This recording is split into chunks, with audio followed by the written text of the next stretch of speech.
A Nijar yanzu an fara koyar da yaren Rasha ne a wasu wurare. Shin wannan abu ne mai kyau ko a'a? Shine zamu gwada gani a cikin wannan bidiyo.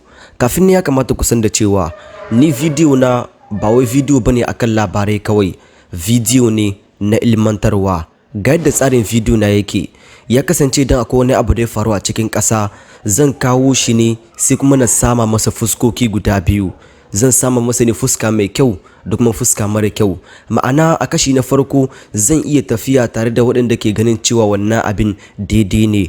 Idan muka yi magana akan wannan sai kuma na bar waɗannan mutane na dawo akan waɗanda ke ganin cewa ba daidai ba ne. Kenan kowane ɓangare daga cikin waɗannan mutane zan ba da ra'ayinsu ne. Saboda dai kun sani babu abin da zai faruwa ya kasance wa duk mutane sun yarda ne da shi, sun amince, sun ba shi fuska guda. Dole duk abin da ke faruwa a cikin ƙasa ka iya samun mutane masu mabambantan ra'ayuka. Amma abin da ya fi yawa shine ra'ayi guda biyu ne kawai ake samu, waɗanda suka yarda da kuma waɗanda ba su yarda ba. Haka ne tsarin bidiyo na yake. A yau zamu yi magana ne akan yaren Rasha da aka fara koyar da shi a cikin ƙasar Nijar. A nan ma akwai ra'ayi guda biyu. Akwai waɗanda ke ganin cewa bai kamata ba, akwai kuma waɗanda ke ganin cewa ya kamata. Kafin mu fara, ku tabbatar da cewa kun danna like a kasan wannan bidiyo, sannan kuma ku yi abone da kuma danna ƙararrawa saboda ku ci gaba da samun bidiyoyi na masu daɗi da kuma ilmantarwa a kowane lokaci. A kashi na farko ni zan tafi ne tare da waɗanda ke ganin cewa ai bai kamata a koyi yaren Rasha ba. Kenan idan kun jira kaɗan sai na koma tare da waɗanda ke ganin cewa ya kamata a koyi yaren Rasha a cikin ƙasar Nijar. Mu fara tare da waɗanda ke ganin cewa bai kamata a yi an koyi yaren Rasha ba a cikin ƙasar Nijar. Rasha ta turo wasu ƙwararrun malamai ne da suka shigo a cikin Nijar domin su koyar da wannan yaren na Rasha a cikin ƙasar Nijar, kuma ko sun fara, hatta ma wasu mutane daga cikin mutanen Nijar sun fara aiki da wannan yaren, ma'ana sun fara koyon shi kenan. A nan ya kamata ku san wani abu.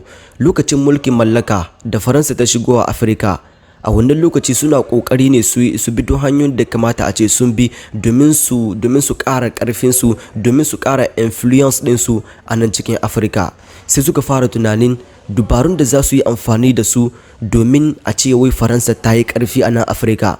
Suka fara tunanin waɗanne abubuwa ne za su aza, ma'ana waɗanne strategy na za su kafa waɗanda dai zai ba su damar sanin cewa lalle Faransa yanzu ta watsu a ko'ina a cikin duniya, ai ana ba Faransa mahimmanci ne. Daga cikin dubarun da suka samu shine, abu na farko shine kafa drapo na Faransa a kowane yanki inda ake mulkin mallaka, inda mutanen Faransa ne ke wannan mulkin mallakan. Wannan ita ce dubara ta farko. Duk wani yanki da Faransa ta kasance ne tana mulkin mallaka a can, za a zo ne a kafa drapo na Faransa a can. Wannan yana nuna ƙarfi ne da kuma iko da kuma izza da kuma nuna isa na ƙasar Faransa kenan. Dubara ta biyu ita ce sun tsaya kuma sun ƙara tunani ta yane kuma za su iya ƙara influence ɗinsu a nan cikin Afirka.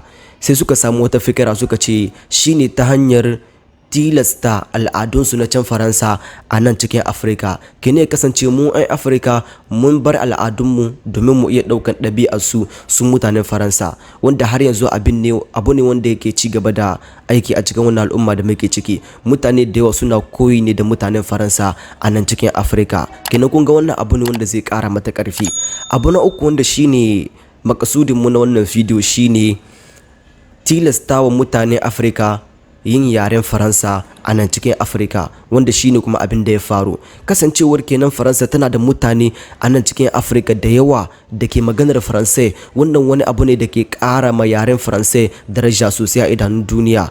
A Afirka mutane da yawa ne suke yaren Faransai, domin duk wata ƙasa da Faransa ta yi wa mulkin mallaka ya kasance ne yanzu watan ƙasar yaren Faransai ne take aiki da shi. Kenan kasancewar wasu mutane suna aiki da yaren ku, wannan wani abu ne da yake nuna isar ku da kuma izzar ku da kuma nuna ƙarfin ku, cewa ai kuma kun isa, cewa kun yi ƙaurin suna a duniya gaba ɗaya.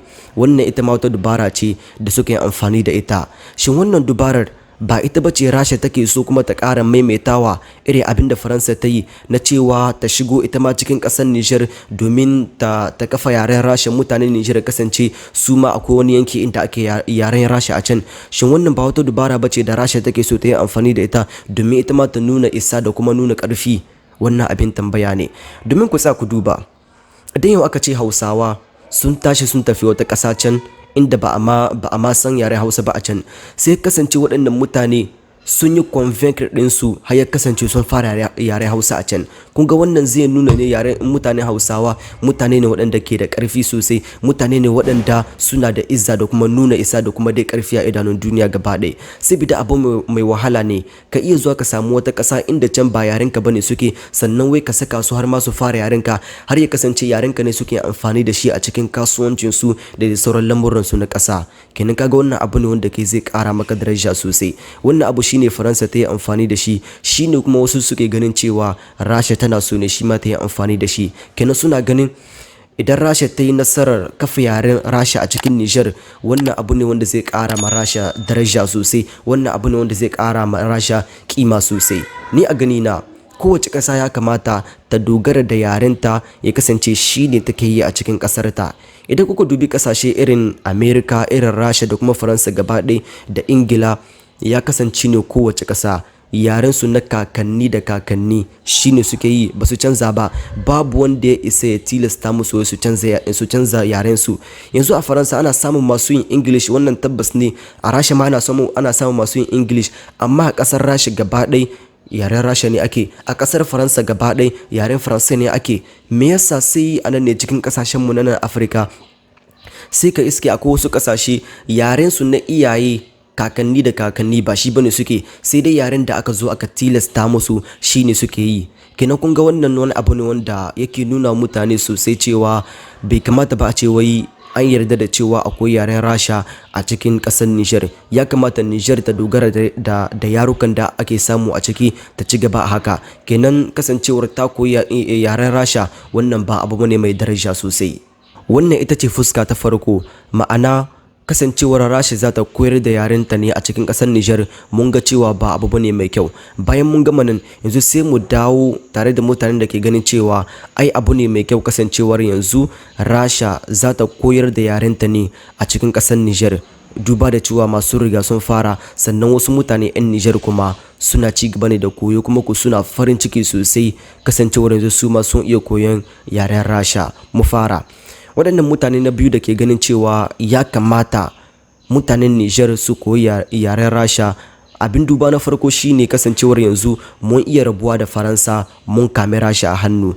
Kenan kasancewar yanzu muna kokarin sakin yaren Faransa ne mu kame yaren Rasha, wannan wani abu ne wanda zai nuna wa Faransa cewa tabbas mun rabu da ita ne rabuwa ta gaske, kuma abin zai mata ciwo, saboda abin da suka kafa shekara da shekaru tun zamanin mulkin mallaka ya kasance yau mun iya zuwa mu tunkuɗe shi sannan mu kafa sabon tsarin mu. Wannan abu ne wanda zai nuna musu cewa Nijar ita ma ƙasa ce wadda tana da ikon zaben abin da take so. Ai ƙasa ce wadda ita ba za ta yarda ba wata ƙasa can ta daban ta shigo ta yi mata zaɓi, ta shigo ta tilasta mata cewa ga yaren da za ta yi. A'a, kenan ya kasance ne Nijar ita ce ke zaben yaren da take so ta yi a cikin ƙasarta. Wannan shine abin da suke fakewa da shi. Abu na biyu shine kasancewar yanzu mun kulla hulɗa ne ta gaske tsakaninmu da Rasha. Yana da muhimmanci mu iya jin yaren su ta yadda abin zai muna sauki wajen mu'amala da su. Yanzu mu ɗauka cewa mutanenmu 'yan Nijar ana so ne wasu su tafi can ƙasar Rasha domin su ci gaba da karatunsu a can, ko kuma domin su koyo wani abu a can, ko kuma dai kasance an turo wasu mutanen Rasha ne su shigo a cikin ƙasar Nijar, misali domin su koyar da sojojinmu wasu ilmuka ko kuma iya aiki da kuma sarrafa wasu makamai. Kamar yadda muka gani a baya, inda Rasha ta turo wani makami mai kariyar sararin samaniya wanda za a kafa shi ne a cikin ƙasar Nijar, kuma ya kasance wannan makamin sun turo shi ne tare da jami'an su guda 100 waɗanda za su koyar da sojojinmu na Nijar iya amfani da kuma sarrafa wannan makamin. Kenan kun ga idan ya kasance sojojinmu na Nijar da ma mutanen Nijar sun iya yaren Rasha, abu ne wanda zai sauƙaƙa mana sosai domin mu iya mu'amala da su. Da kuma mutanenmu da ke fita a nan cikin Nijar su tafi a can ƙasar Rasha, wannan abu ne wanda zai taimaka musu sosai domin su iya koyon abin da suke so cikin sauki, kasancewar su ma suna jin yaren Rashanci kenan. Da duk wata hulɗa da zamu yi tsakaninmu da Rasha, duk wannan sauki ne a gare mu kasancewar mun iya jin yaren da suke ji. Wannan shine ra'ayin mutane na biyu. A farko mun ga cewa koyon yaren Rasha abu ne wanda zai maida mu baya, ai bai da muhimmanci sosai. A kashi na biyu sai muka ga kasancewar mun iya yaren Rasha abu ne wanda zai taimaka mana sosai, ai abu ne mai muhimmanci. Yanzu kai da ke kallo, me ra'ayinka akan wannan? Shin kana ganin koyon Rasha abu ne wanda zai ƙara mu gaba ko kuma abu ne wanda zai mai damu baya. Kowa zai iya rubuta abin da yake so a comment section, matukar ba zagi bane. Babban kuskuren da zaka yi a cikin rayuwarka shine rashin neman ilimi.